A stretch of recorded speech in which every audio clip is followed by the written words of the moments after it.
México se vio herido por los sismos de septiembre pasado, eventos que nuevamente destrozaron patrimonios y dejaron en el abandono a miles de familias, particularmente de bajísimos recursos. Constantemente nos preguntamos, ¿dónde están los recursos? ¿Dónde las donaciones? Pero lo lamentable es que nos enteramos que tarjetas de apoyo económico han sido clonadas, cayendo nuevamente en la malversación, fraude o corrupción. Y ese es un tema para ir a fondo.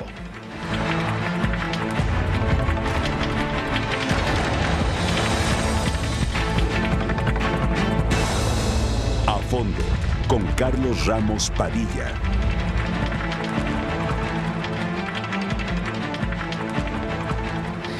¿Qué tal? Muy buenas noches, bienvenidos. Me da mucho gusto aquí en el estudio contar con la presencia de don José Monroy Sorribas. Pepe, bienvenido. Muchas gracias, Carlos. Siempre es un placer estar contigo en tu programa. Entrar bueno a la polémica. Gerardo Flores Ledesma. Estimado Carlos, muchas gracias. Como siempre, un placer estar en uno de tus programas. Maestro catedrático Everardo Moreno Cruz. Everardo, qué gusto. El gusto es para mí, un gusto estar contigo y con nuestros amigos. Muchas gracias. Política, academia.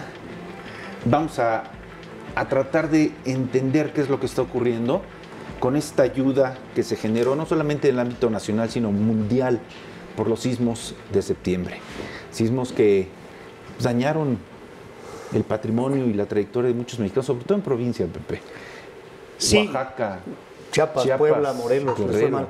Oaxaca. Guerrero, Oaxaca. Bueno, déjame, si me lo permites, como una primera apuesta, como un pie de cría, comentar que esto me hace de manera necesaria recordar una frase de Napoleón Bonaparte. Decía Napoleón que en la búsqueda del poder era común y frecuente que afloraran las mezquindades humanas y que en el ejercicio del poder lo que debería de aflorar serían las grandezas humanas.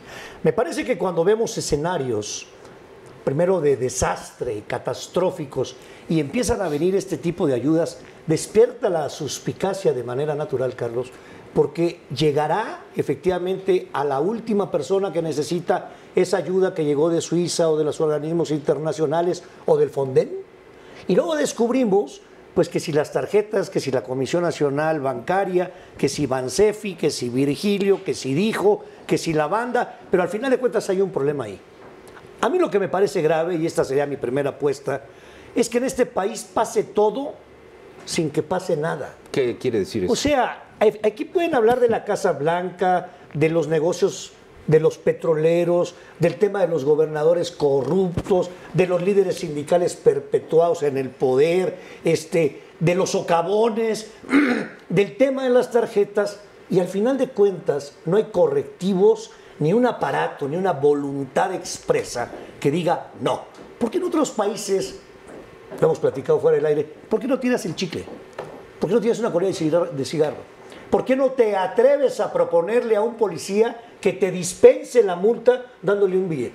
Pues porque obviamente hay un aparato, pero hay una cultura de la no corrupción de a de veras, donde se necesitan dos, y de la cero impunidad.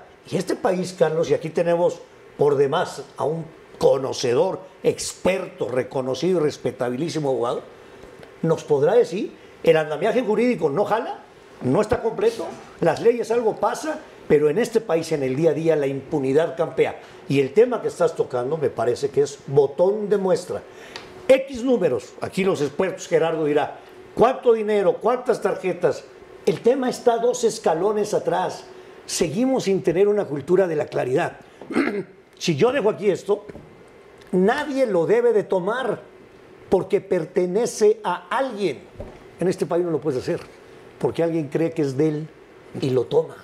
Entonces me parece, Carlos querido, que el tema da no solo para la coyuntura Bansefi, la Comisión, Fonden, damnificados, los desastres del sismo, sino para revisar de fondo qué le está pasando al mexicano, que ahora caemos de verdad en esta zona, pues ya no sé si de impotencia, de inconformidad, de confort, no sé cómo llamarlo, pero pasa todo y no pasa nada. Esa sería mi primera apreciación. Tú buscaste ser presidente de este país. Tu nivel de información, de noción, de percepción sobre lo que estamos hablando debe ser diferente. Platícanos. Qué interesante, muchas gracias, Carlos. Qué interesante lo que decía Pepe Monroy, cuando decían en qué hemos caído. Creo que hemos caído en algo más grave, en algo que mencionó alguna vez el licenciado López Portillo. Hemos caído en una zona de cinismo, como que nos estamos convirtiendo en un país de cínicos. Lo decía José Monroy. Vemos muchas cosas, y así se trate de una tarjeta clonada, es grave. Así se trate solamente de 10 pesos dentro de un universo de millones de pesos, es grave. Por supuesto que el aparato judicial funciona, que tenemos leyes correctas, que tenemos buenos jueces, que tenemos buenos ministerios públicos, que hay también muy malos, los hay, pero es un problema esencialmente de carácter cultural. Y lo decía José Monroy, algo que nos debe de lacerar, que nos debe de preocupar mucho. Vemos la riqueza del líder del sindicato de petróleos, por ejemplo, y no pasa absolutamente nada. ¿Por qué no pasa nada? Pues porque estamos cayendo ya en eso, en el cinismo, ¿Pero es un en la problema impunidad. cultural o es un problema de aplicación de las leyes? Es un problema de los gobernantes, es un problema de la tibieza de los gobernantes, es un problema de que tenemos a un procurador encargado del despacho y no han nombrado al procurador. Y al parecer ese procurador, como lo he venido yo diciendo, no reúne los requisitos legales para ser procurador, porque no tiene la antigüedad de la cédula para poder tener ese cargo. Y entonces nos encontramos a un gobernador de Chihuahua que existen órdenes de extradición en su contra, y hasta que hubo presión por parte del gobernador actual, hasta entonces la Procuraduría decidió solicitarlas. ¡Qué triste que este gran país esté viviendo estos momentos! Tú me decías hace unos minutos, Carlos, y sí, efectivamente, aspiré a ser candidato de mi partido a la presidencia de la República. Con la experiencia que pude y que tengo de distintas ramas del orden de la misma administración pública. Y nos encontramos con que da tristeza que el señor presidente de la República permita las cosas. Aquí no pasa absolutamente nada. Y hay un socavón y no pasa nada con el secretario de Comunicaciones. Y hay acusaciones gravísimas de esta compañía Obedrecht y no pasa absolutamente nada. Estamos entonces, sí, es un problema cultural, pero es un problema del empequeñecimiento del Estado, es un problema de la debilidad del Estado, es un problema, y lo digo con todas sus palabras y con todo respeto, es un problema de la ineptitud presidencial. Porque el presidente tiene que hablar claro, pisar fuerte y, perdóname la expresión grosera, enseñarle los huevos a la muerte. Así deben de ser los presidentes. Fíjate que dentro de tu historial, Everardo, yo recuerdo que tú fuiste el único, quizá, tú me corregirás, que como su procurador intentaste rescatar del secuestro permanente al Auditorio Justo Sierra de la UNAM. Así Fuiste es. por el MOSH. Así es. ¿Y en qué acabó y todo? entramos al auditorio. Entramos Entramos yo al andaba auditorio. por ahí, hasta me secuestraron ahí. Salimos del auditorio. Y Juan Ramón de la Fuente, a los cuantos días estaba permitiendo que el auditorio estuviera tomado. Entonces, y José Narro permitió que siguiera tomado. Y sigue tomado. Entonces, bueno, es cinismo, es ineptitud, es miedo. Y voy a relatar alguna cosa que quizás por el tiempo transcurrido ya no es confidencial. Cuando se tomó la universidad en abril del año 1999, se comenzaron a tener reuniones en la Secretaría de Gobernación, a las que el señor procurador Madrazo me enviaba con la representación de la Procuraduría, en la que estaba también el entonces subprocurador Murillo Caram, en la que estaba Jorge, el que estaba que estuvo en el CISEN y que después estuvo como subsecretario, Jorge Tello Pion. Estaba también Gastón, el licenciado Gastón, que era el que estaba en el CISEN. Y recuerdo que yo ahí, desde las primeras ocasiones, les dije que deberíamos de entrar a la universidad. Y dijo el licenciado Murillo Caram, entonces subsecretario de Gobernación, que el rector, Juan Ramón de la Fuente, decía que no era necesario porque estaba ya próximo un arreglo. Tenían miedo de entrar. Y se los dije, estamos engañando al presidente de la República. El Consejo General de Huelga no va a llegar a ningún acuerdo. El Consejo General de Huelga va a seguir metido en la universidad. Y les dije, me acuerdo, y si nos ven, y si nos están viendo, no podrán contradecirme. Les dije, tenemos que actuar con firmeza, no engañar al presidente, no pensar que pueda haber otros 68, sino simplemente actuar con energía, hacerlo. Y el caso es que esto que les estoy platicando fue por los meses de agosto, septiembre. El tiempo transcurrió, se acabó el año, comenzó el año 2000 y hasta entonces se decidió entrar a la universidad. Y entramos a la universidad en la madrugada del 6 de febrero del año 2000. No hubo un solo golpeado. Los únicos incidentes que hubo fue que una pareja estaba haciendo el amor en una de las últimas butacas del auditorio Justo Sierra. Y lo interrumpieron. Y los interrumpimos. Y cuando entramos, obviamente se prendieron las luces y pues esta pareja se puso nerviosa, pues cualquiera se hubiera puesto nervioso. Y la muchacha comenzó a gritar. Y entonces el caballero que la acompañaba, lo recuerdo muy bien, le dio un par de bofetadas, pero no como agresión, sino como para hacerla reaccionar dentro de su crisis nerviosa. Y recuerdo también con una gran claridad como una señora que de todo tenía aspecto, lo digo con el mayor respeto, menos de estudiante, más bien parecía del grupo Pancho Villa. Así es, se me acercó y me dijo: son ustedes unos imprudentes, ¿cómo vienen a estas horas cuando estamos durmiendo? Fuera de esos incidentes no hubo otro, pero hubo la decisión del presidente de la República, del doctor Zedillo, la instrumentación adecuada del procurador Madrazo, con una orden judicial de por medio para que se pudiera actuar. Pero ya platicaremos, ojalá y podamos armar un programa específicamente sobre eso. Yo tengo otra versión. Yo vi otras cosas distintas. A mí me secuestraron, te decía. Así es, sí. En el jaloneo me quitaron mi identificación y unos judiciales de tu parte, bueno, no los mandaste tú, pero era de tu equipo, con cinturón. Vámonos para adentro de uno de los túneles de Ciudad Universitaria. Es tema. Pero fíjate, Carlos, nada más antes de que te ruego un segundo, déjame abonar algo a lo que dice Berardo. En esta necesidad de la aplicación de la ley, etcétera, etcétera, me parece que hay una palabra que no la podemos dejar fuera de este debate: el contubernio. Los arreglos abajo de la mesa, las alianzas perversas. Porque no te explicas de otra manera las fortunas que existen a la vista de todos.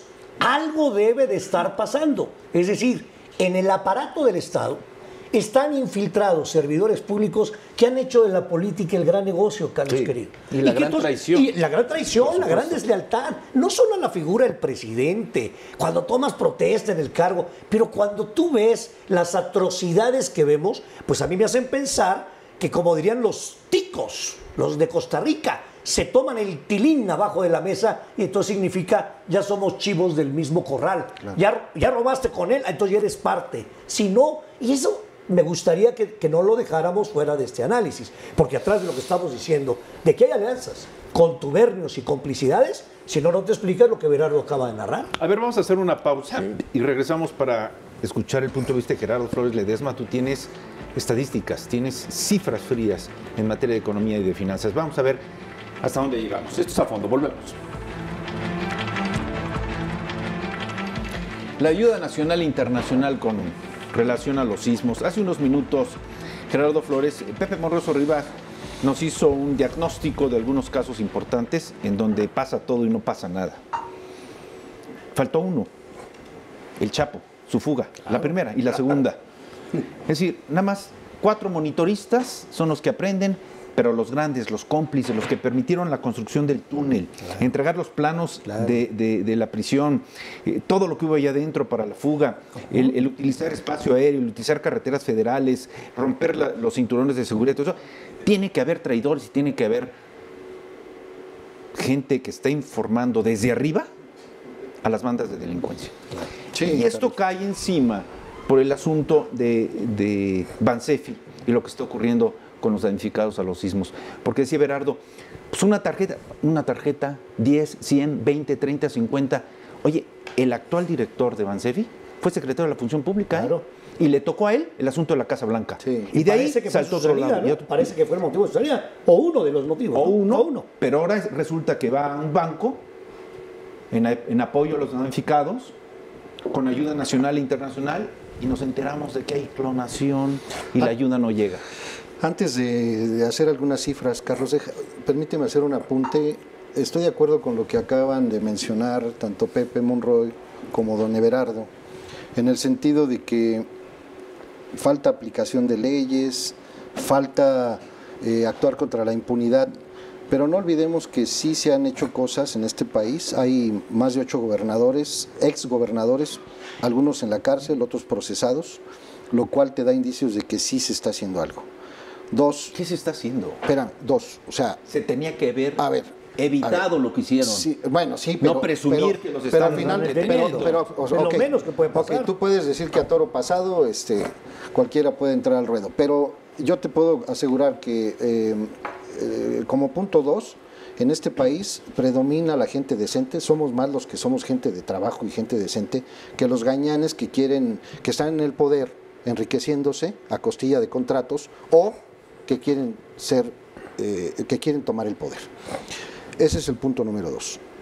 Y no estoy tan seguro, ¿eh? El tercero sería... No estoy tan seguro. El tercero sería, para mí, el tema de por qué tienes que poner a la gente adecuada en los puestos adecuados. Siempre lo he sostenido, Carlos, en otros programas, contigo, en radio, en televisión, que no puedes poner en la Secretaría de Salud a alguien que no sea un doctor. No puedes poner a un piloto de avión que no sea piloto. Sí. No puedes conducir un banco si no eres financiero. Y no es porque esté tratando de desestimar el talento, la vocación de otras personas. Pero ahí están las consecuencias. El señor Virgilio Andrade, donde lo has puesto, ha tenido fallas. Y en este país y en todo el mundo la eficiencia se mide en resultados. Y los resultados que hemos tenido con él, apenas el año pasado había renunciado al puesto de secretario de la Función Pública, dizque para darle el paso a un fiscal que tuviera, digamos, la venia del Congreso, las facultades para en este país aplicar la ley, y se hizo a un lado y lo mandan a Bansefi, siendo parte otra vez del grupo de amigos de este gobierno, que lo único que hace es darnos resultados que no son los contundentes. Viene una desgracia en septiembre y, como en todos los casos, empiezan a aflorar la corrupción. En este caso, Carlos, se han dado más de 154,000 tarjetas a gente damnificada. El padrón lo hizo la señora secretaria de Desarrollo... no, lo de SEDATU. Sí, la SEDATU, la señora Rosario Robles. Ella hizo el padrón y se lo entrega al señor Virgilio para que Bansefi sea el encargado de repartir las tarjetas. ¿Por qué Bansefi? Hay que irnos a la historia. En 1950 se crea el Patronato del Ahorro Nacional, que fue un patronato que generó utilidades de hasta el doble o el triple a las personas que compraban sus bonos.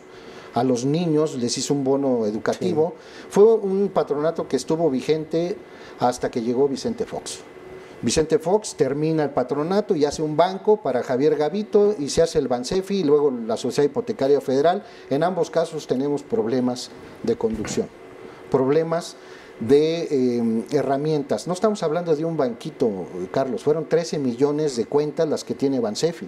No es un banco X, es un banco para los pobres, pero es un banco que no está funcionando de acuerdo a cómo funcionaba, por ejemplo, antes el patronato, y que supuestamente se fundó para llevar servicios financieros a los lugares más apartados del país. Pues para eso tienes a Diconsa, tienes a Liconsa, tienes... ¿Pero qué pasó en concreto ahora? En concreto, yo te digo, los damnificados. Se hizo ese padrón, empezaron a aflorar, el primer caso fue que se emitieron 3,000 tarjetas y solamente había 1,500 afectados. Empezaron a protestar porque no tenían el dinero y porque sus nombres aparecían hasta en 20 ocasiones en los diferentes patrones de afectados. Todos estos afectados son los que tuvieron daños parciales y daños totales. Se hicieron 2 tarjetas, una tarjeta para a las casas que le pusieron la letra D, que era demolición absoluta. Sí. Esos tenían 2 tarjetas, una para materiales y otra para dinero en efectivo. Hasta la fecha se han emitido 6,000 millones de pesos para 154,000 tarjetas de afectados. ¿Por qué 6,000 millones y no 5,000 o no 10,000? Bueno, eso es lo que se destinó. ¿Quién lo dijo? Se destinó ¿Perdón? ¿Es del Fonden? Sí, son recursos del Fonden que, digo, finalmente son recursos públicos y ahí es donde viene la necesidad de hacer una investigación. ¿Por qué se hace todo este aspecto? El tope lo fijó la autoridad. O sea, se dijo, a ver, se les va a dar una ayuda de 15,000 pesos para las personas que tuvieron afectación total en su casa. Y como dice la mayoría de los afectados, yo con 15,000 pesos no levanto otra casa, por supuesto. Y si aparte me vas a dar otra cantidad similar para poder yo disponer de un cajero, para poder tener una despensa o poder sobrevivir en lo que termina este problema, tenemos una cantidad impresionante de afectados en varios estados. El problema empezó en Oaxaca, donde empezaron a protestar las personas afectadas porque no tenían Fondos, recursos ni dinero, y entonces metían la tarjeta y resulta que el dinero ya había sido retirado o el dinero ya no existía. A ver, vamos a ver este video ilustrativo de Manuel de Jesús Hernández sobre este asunto. Veamos. No pueden seguir mintiendo porque no he recibido ni una tarjeta, pues.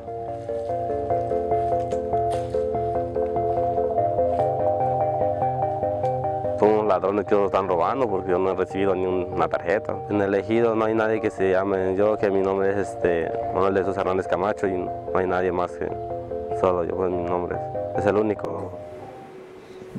Y este es un testimonio. Bueno, tenemos otro que lo vamos a ver también, pero a ver, Pepe. Damos un comentario. Yo te interrumpía diciendo a la pregunta de Carlos, ¿quién hizo la tasa? ¿Quién evaluó 15,000 o 20,000? Entonces mi pregunta fue, ¿el Fonden interviene? El Fonden, entiendo, depende de Gobernación.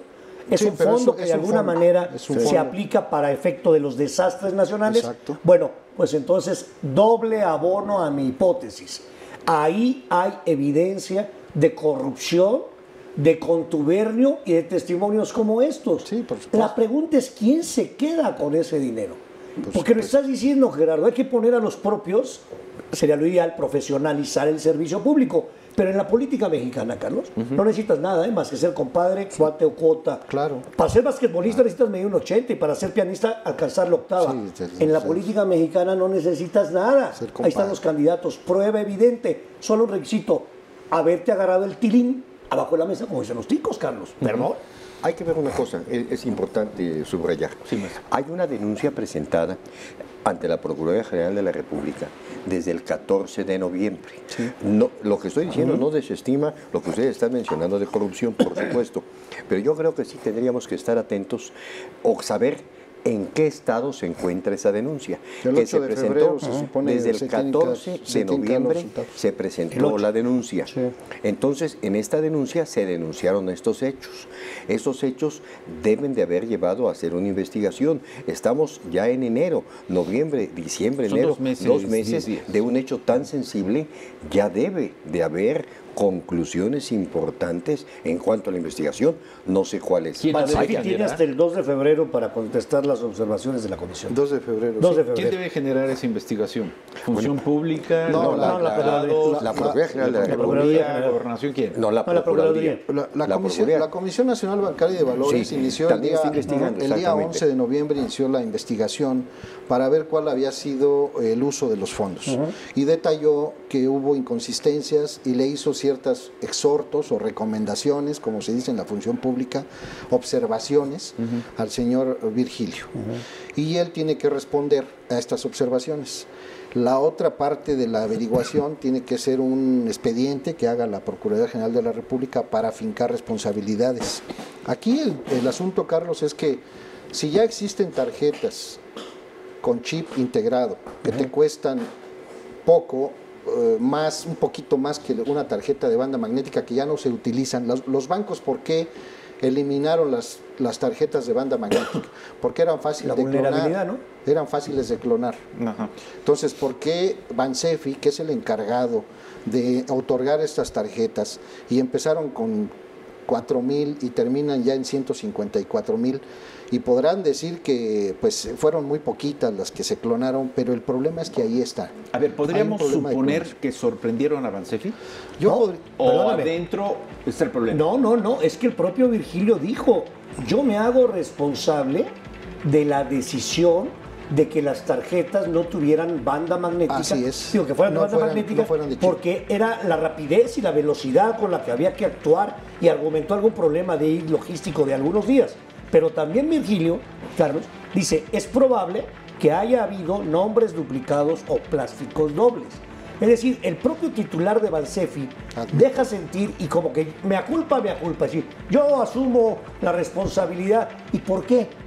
Nada más con los argumentos que estás dando. Por la velocidad para entregar. Si la velocidad está provocando este boquete, Carlos, hubiera sido preferible esperarse, los expertos, los conocedores, y asegurarte que la cadena llegara hasta el último, no a este testimonio. Aquí está la evidencia, el tipo dice, No me Es llegó. el no me mismo- llegó. Es el mismo tiempo que tardas en hacer una tarjeta de banda magnética que una de chip. El argumento de Andrade es que El tardaba más y costo, por eso no, decidió. tú ve a cualquier banco que perdiste tu tarjeta Ah, Banamex y te la dan en 10 minutos. Bueno, pero ese es el argumento que manejó El Virgilio, costo ¿eh? sí es un poquito mayor porque lleva un chip integrado, pero Pero ese no es el problema. El problema es es así, que el problema no es vas ese. por una tarjeta o te ofrecen una tarjeta y resulta con que hay 3 iguales en donde uno ya cobró Correcto. a tu nombre y el banco no se da cuenta de esto. yo creo que sí. Yo creo que hay mucha responsabilidad en un banco, vuelvo a repetir, cuya creación para mí siempre fue cuestionada. Un banco que no tiene razón de existir, porque el Banco de los Pobres ya existía, se llamaba Patronato del Ahorro Nacional y se manejaba muy bien en el pasado. Sí, muy bien. Y ahora tenemos Era un bueno. banco que ya está implicado, no es el único caso, son varios casos los que ha estado implicado Bansefi, y lo que yo te puedo decir es que la autoridad está pecando a través de omisión. La Comisión Nacional Bancaria de Valores se dedica a hacer una investigación como lo hizo con Banamex, como lo hizo con Bancomer, como lo hizo con HSBC sobre el lavado de dinero.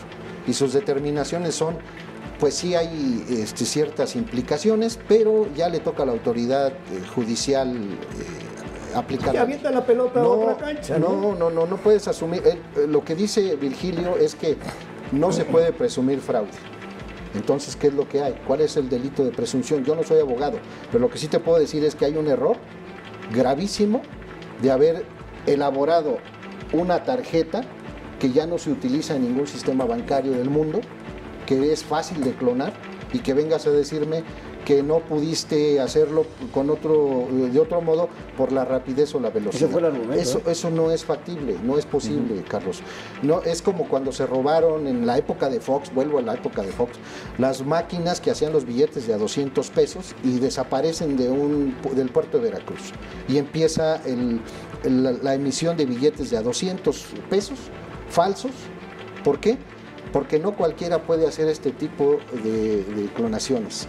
Aquí en México sabemos muy bien que las bandas criminales que se dedican a hacer clonaciones de tarjetas están identificados. Hay gente que tiene procesos penales en España, que tiene en Sudamérica. Ya sabe la autoridad quiénes son los que se dedican a ese tipo de clonaciones. Entonces, no cualquiera puede hacer una clonación de tarjeta, no cualquiera puede Ahí sí son especialistas. falsificar. O sea, ahí sí son, Claro, por o sea, son supuesto. altamente calificados. Por supuesto. Perdóname, Gerardo, es una mano de obra altamente calificada. Igual a que te quita órganos, ¿no? Por supuesto. No es cualquier carnicero. Ocupa cirujanos especiales. supuesto. Es decir, ahí sí hay especialización.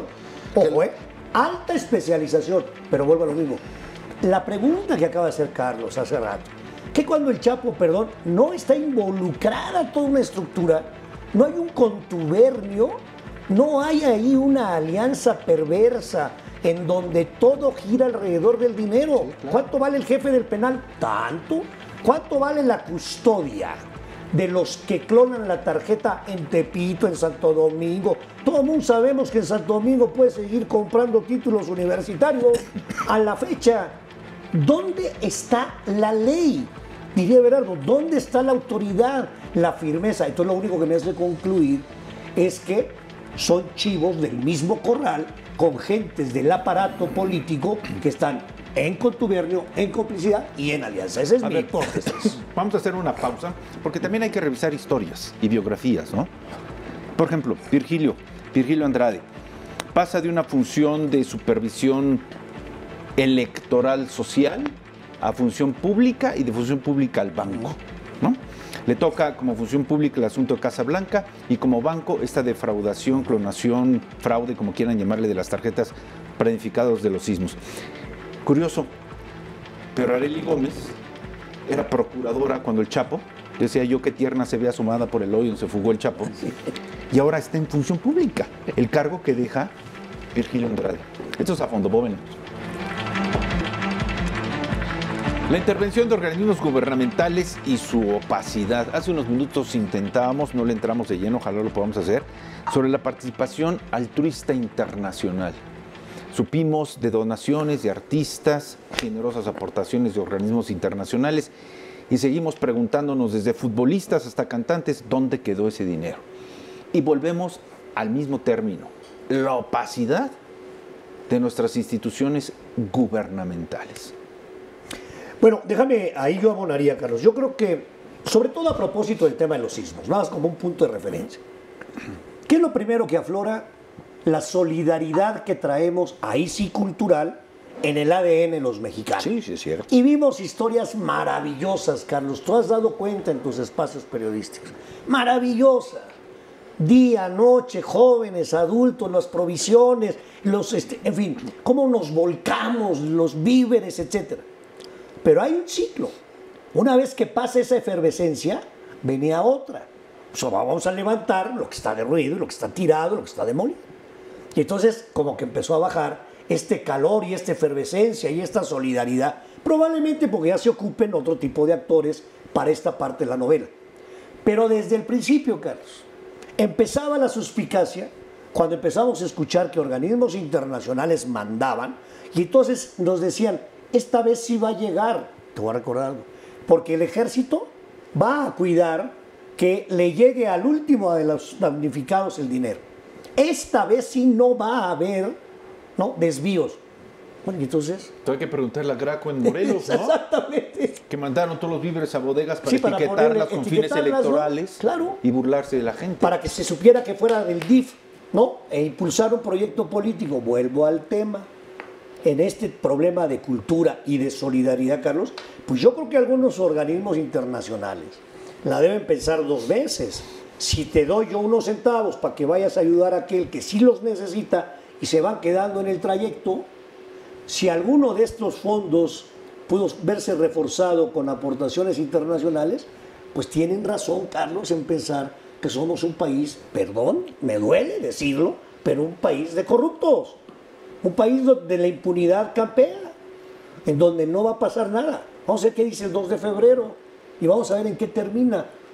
Usted perdone, yo asumo la responsabilidad y me equivoqué, y al rato ves a Virgilio de candidato a algo para tener fuero. Digo, es que ese es el juego, lamentablemente, de nuestra política, ¿no? Pues ahí está la OCDE, ¿no? Somos el país primero ¿Qué hubo? en corrupción. ¿Qué hubo? Le descompusimos a la OCDE todas sus cifras que traían sus buenos cuadros, porque se hace una sumatoria de todos los países y somos los peores. O también en materia educativa, somos el penúltimo lugar. En materia de pobreza, hemos descompuesto las cifras de la OCDE. La OCDE es un grupo de países que están desarrollados, que tienen un nivel de desarrollo mucho mejor que el nuestro, excepto Grecia. Pero de ahí en fuera, todos los demás países tienen un nivel de desarrollo económico al que no podemos todavía aspirar nosotros. No podemos seguir conformándonos con un crecimiento del 2%, del 3%. Lo que dice Pepe es cierto, lo que dice don Everardo es cierto. En este país todavía seguimos viendo no solamente el problema de tarjetas clonadas, Carlos, ni tampoco la falsificación de billetes, que es un tema gravísimo, sino seguimos viendo que hay un procampo alterado, que hay un programa social de mujeres, de madres solteras y embarazadas en las delegaciones, que están repartiendo dinero a Juan de las Canicas, que no sabemos de dónde sacan las tarjetas, y que es gravísimo el tema que se está dando. ¿Quién debe de controlar eso? La autoridad, yo creo que No, bueno, la autoridad. El problema, por no ejemplo, dices de los nada. verificentros, ¿por qué se cerraron? Porque es un esquema de corrupción gravísimo. El problema de las asignaciones de contratos en todas las dependencias federales y estatales es un tema gravísimo. El tema de la vinculación de grupos criminales a los sistemas de operación financiera es un hecho de todos los días, Carlos.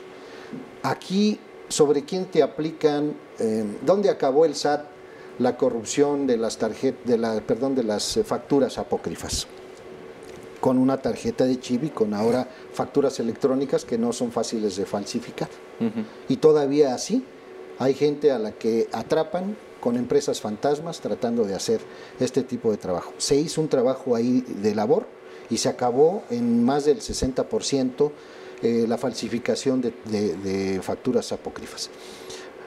Pero aún nos cuesta mucho. Nos cuesta mucho, por ejemplo, de cada peso que recupera el fisco de gente que evade, gente que elude, se gasta 80 o 70 centavos de cada peso que invierte en recuperarlo, pues entonces la recuperación te queda en 30 centavos. Oye, pero ¿qué no te da para pasa eso? con la auditoría social? Porque al final de cuentas todos estamos involucrados, lo llama solidaridad, Pepe. ¿Qué pasa con los organismos internacionales? ¿Qué pasa con los altruistas individuales, independientes, que desde otras latitudes nos ayudaron? ¿No hay vigilancia? ¿No nos interesa? A ver, Pepe, deberíamos también armar un programa especial sobre lo que significa solidaridad, porque puede ser también un impacto mediático. Es decir, no estamos deshumanizados, reaccionamos, pero reaccionan todos los pueblos, todos. Sí, claro. Ante una catástrofe, todos. Y decían, en esta ocasión, a mí me conmovió, lo reconozco, en esta ocasión fueron los jóvenes los que rescataron. A ver, momento, en el 85 los jóvenes que sacaron el problema fuimos nosotros. Éramos los jóvenes. Desde luego. Nada más que tenemos un privilegio. Somos sobrevivientes de 2 sismos esta generación. Claro. Los jóvenes apenas del primero, que fue en septiembre pasado. Claro. Pero esa ayuda que generosamente llegaba, pañales, alimentos, medicinas, que salían trailers completos, ¿dónde está? Porque encendemos la televisión, la radio, leemos el periódico para saber qué ha ocurrido con los damnificados, y ahí están los testimonios. No me ha llegado nada. Fíjate que yo creo que estás tocando algo importantísimo, Carlos. Me parece que no hay que confundir esta parte de instinto natural, de sobrevivencia del grupo, de la tribu, de la comunidad, llama a la sociedad, llámalo, en donde brinca esta actitud humanista, humana, sensible, de aquí estoy para ayudar. Auxiliar. Lo viví en carne propia, si me lo permite. Tú lo sabes, en carne propia. Por mi posición laboral, por la posición de trabajo, etcétera, etcétera, pude ver, juntar con un esfuerzo adicional, decenas de toneladas. Eso no es importante. Lo que era verdaderamente conmovedor es la señora que sacaba de su bolsa de mandado, no me lo contaron, lo vi, la botella de aceite y la ponía, Carlos, con una esperanza ciega de que evidentemente esa botella de aceite le iba a servir a alguien. Lo que me parece verdaderamente atroz, y por eso inicié la charla diciendo, la frase de Napoleón aplicada acá, es que no puede ser que aflore esa mezquindad humana. No puede ser que el dolor sirva como una divisa para meterte unos centavos a la bolsa. Esto tiene mucha razón.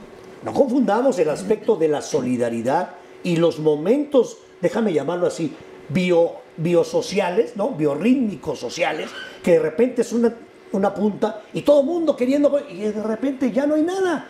Y no vaya a ser que pase lo que después del 85. Edificios en la colonia Roma que decían, gracias por habernos olvidado 1985. Y nadie más volteó a verlos. Es decir, como que tampoco se puede ser por pedazos. Eres un pueblo solidario, lo eres completo, ¿no? No solamente en el momento de la crisis y de la efervescencia, porque ahora ya nadie, ¿en qué quedó? Pues solo Dios en qué quedó. Tú me parece que sí es cierto, Aquí hay un jueguillo semántico, semiótico y conceptual, Hay muchos juegos, ¿no? Las grandes inmobiliarias que dejan caer los edificios para que haya corrupción, no lo dudo, pero tampoco creo que ninguno de los que estamos en esta mesa tenemos los elementos objetivos para decir si se manejaron bien o se manejaron mal. Les debo de comentar algo que también habla de corrupción desde otro punto de vista. En algunos pueblos de Oaxaca hubo ayuda que se les dio a los damnificados, pero hubo también personas que los mismos dueños de las casas destruyeron muros para que recibieran una mayor ayuda, y entonces sancionaron a esos pueblos ya no mandándoles ayuda. Creo que ha habido algún informe de lo que se recibió y del destino que se dio. Yo he dicho cosas duras en esta mesa en contra del propio presidente, pensando que ha faltado energía y decisión para atacar muchas cosas, pero también creo que no debemos de satanizar todo lo que haga el gobierno. No podemos, sin contar con todos los elementos, pensar que toda la ayuda que se recibió de organismos internacionales, de particulares, como bien dice Pepe Monroy, hubo actos conmovedores de gente con pocos recursos que iba a los centros de acopio a llevar ayuda. Yo tuve oportunidad, como profesor que soy de la Facultad de Derecho, cumpliendo instrucciones del director de la facultad, el doctor Raúl Contreras, de dar asesoría jurídica en algunos lugares, el bufete que tiene la Facultad de Derecho y que yo coordino. Y ahí nos dimos cuenta cómo había en estos lugares, por ejemplo del condominio de Tlalpan, que está cerca de aquí, cómo había gente de escasos recursos que iba a ayudar. Lo que dice Pepe también es muy cierto. Somos a veces llamarada de petate. Primero, la euforia de la tragedia recién acaecida y luego, bueno, pues ya la gente va volviendo a la normalidad de sus actividades. Pero no siento que sea justo el que generalicemos y el que hablemos de una corrupción total y absoluta. A ver, vamos a una Habría pausa. que ver los resultados, cuáles fueron y de qué manera se distribuyeron esas ayudas. Tienes toda la razón, pero ese es el problema, que no tenemos la información, que no tenemos acceso a la como información. medios, perdón, no la han tenido, no la han recibido. A ver, te voy a poner un ejemplo claro antes de ir a la pausa. No, la responsable de dar la cara por el asunto de niños muertos en el colegio Repsamen aventó su cargo porque ahora quiere otro. Claudia Sheinbaum, estoy hablando. Volvemos. Denuncias de malos manejos de recursos, perdón, y aportaciones. Y es que volvemos a lo mismo, Everardo. No es que todo esté mal. No es que las cosas no funcionen. Hemos visto una verdadera entrega, por ejemplo, de las Fuerzas Armadas, en el cuidado, en el reparto, en la protección, en muchas cosas. Pero cuando te enteras tan casos, cerraba yo el bloque pasado con el asunto del colegio Repsamen. Sí, así es. En donde tú ves que el mismo abogado que está defendiendo a la directora del Repsamen que está desaparecida, es el mismo abogado que está defendiendo a Emilio Lozoya por el caso Odebrecht. Y la responsable de dar la cara por la corrupción que hubo en el colegio Repsamen aventó la chamba porque ahora está buscando el voto para ser jefa de gobierno. Hablo de Claudia Sheinbaum. ¿Y quién le reclama? Deja a las autoridades. ¿Dónde están los padres de estos niños? Y no estoy hablando del TEC, que nunca se supo en el TEC qué pasó, ¿eh? Sí, así es. El puente que se cayó. Bueno, claro. Esos son los casos que nos salpican de dudas, de corrupción, de falta de credibilidad. Sí, yo no lo dudo, yo no lo defiendo. Nada más yo digo, como una gente que, como ustedes, ama mucho al país, no todo está mal. Y pensemos, haciendo esa prueba que es frecuente que se haga y que se las hago a ustedes. ¿Qué miran aquí? Sí, lo sé, el ejercicio, el punto negro. Sí. ¿Por qué no ves el punto blanco, el ¿Por espacio qué? blanco? ¿Por qué ¿no? miran el punto negro y no miran una hoja blanca con un punto negro? Nuestro gran país tiene muchos defectos, sí, pero también tiene enormes cualidades, No, pero a ver, que son la mayoría. Ese ejercicio también es amañado, ¿eh? O sea, la noticia es el eclipse, no que sale el sol todos los días. Igual aquí, pues me pintas un lunar negro aquí, que es pues, el lunar. En fin, es otro asunto. Así es. Pepe Monroy, concluyendo. A ver. Gracias. Pues mira, yo Tarjetas clonadas, me iría santificados, un poco tragedia. al tema original. Es a propósito de un desastre natural de la magnitud que tuvimos, volvimos a constatar que en el ADN los mexicanos, como posiblemente en otros lugares del mundo, somos solidarios, fraternos, sabemos entrarle, dejamos lo nuestro para aportar, hicimos grandes muestras de acopio y desde luego un reconocimiento importante a las Fuerzas Armadas. Me parece que eso sí hay que hacerlo. más que justo. Porque de verdad, qué manera de rifarse. ¿Dónde tenemos la suspicacia, Carlos? Que en el aparato financiero, en el aparato político, pueda estar, como dice Berardo y también como lo dice Gerardo, probablemente seamos los más los buenos. Pero esos malos poquitos, ¿a cómo hacen daño? Probablemente seamos los más los trabajadores, pero esos malos que no trabajan, ¿a cómo molestan, Carlos? Y esos poquitos se han encargado de deformar el servicio público y de deformar la política. Y vuelvo, entonces la política pues es el basurero más cómodo. Repito, cotas, cotos, cuates, cuotas y bueno, pues compadrazgos para que queden las 4 Cs. Y mientras este país no entendamos que el servicio público es para otra cosa y que los cargos públicos son para otra cosa y que haya alambristas políticos, Carlos, donde queda la evidencia de que no hay una ideología que te mueva, porque ahora los panistas más recalcitrantes son priistas y ahora los recalcitrantes de la ultraderecha están agarrados con la izquierda que representa a López. Bueno, entonces yo me hago una pregunta, señores dirigentes, señores candidatos, señores políticos, por favor, díganos por dónde, porque nos traen con los cables cruzados. Conclusión, me parece que el tema da para investigar a fondo a Virgilio, a la comisión, a Bansefio, como se llame, para ir poniendo lecciones de que en este país cuando pasa algo, sí puede pasar algo. Es verdad. Que cuando en este país pasa algo, debe pasar algo, parafraseando a Pepe Monroy, que debe de haber una mayor energía por parte del gobierno. Qué bueno que se inició una denuncia, pero los que están siendo investigados ya no deberían de estar en sus puestos. ¿Por qué? Porque creo que cuando una investigación se hace, cuando las personas están en su lugar oficial, pues pueden desvirtuar muchas investigaciones. Necesitamos que el próximo presidente de la República, llámese como se llame, por el bien de este gran país, tenga una tónica diferente en sus acciones de gobierno. Gerardo, 30 segundos. Como resumiendo este tema de las tarjetas, Carlos, no se puede hacer una investigación de la Comisión Bancaria de Valores en 4 días.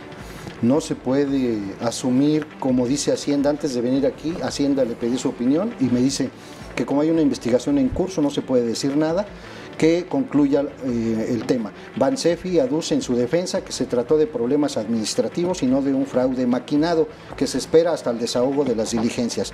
El otro tema es que todos los bancos que, así como hicieron una gran alaraca de que deposite para ayudar, ninguno ha dado información, excepto el banco de Carlos Slim, donde en su página puedes ver hacia dónde se va el dinero, y en el caso de la ayuda internacional jamás tuvimos información de qué es lo que se está haciendo. Así que esta opacidad, como mencionaban ustedes en los entrecortes, existe y va a seguir existiendo, Carlos. Y hay que analizar también el comportamiento de algunos empresarios con la reetiquetación de productos, con el ocultamiento de medicamentos, etcétera. Y otro día los invito a platicar sobre esto que ustedes llaman somos más los buenos que los malos. Yo tengo mis dudas, con todo respeto, pero hay comunidades enteras que están protegiendo a los guachicoleros porque les conviene esa economía. Hay comunidades enteras, casi todo el norte del país, que la sociedad defiende a los narcotraficantes porque reciben más beneficios que los que les pueda dar el gobierno. Así es que eso de que somos más los buenos que los malos... A ver, sé de matemáticas y aritmética. Eso, muy bien. Pepe Monroy Sorrimas, muchas gracias. Carlos, es un placer siempre. Everardo Moreno, muchas gracias. Gracias a ti, Carlos. Gracias a ustedes. Gerardo Flores Ledesma. Muchas gracias, Carlos. Y la verdad es que, déjame terminar con esto, porque yo no sé si le vieron la cara de tonto a Virgilio, pero yo te diría que de los traidores y de los tontejos, lo mejor cuanto más lejos. Está bien, muy bien. Muchas gracias, gracias por haber participado de este programa, haberle puesto interés como siempre, nutrirnos con su opinión. Esto es A Fondo, nos volvemos a encontrar. De los traidores y de los tontejos, lo mejor cuanto más lejos.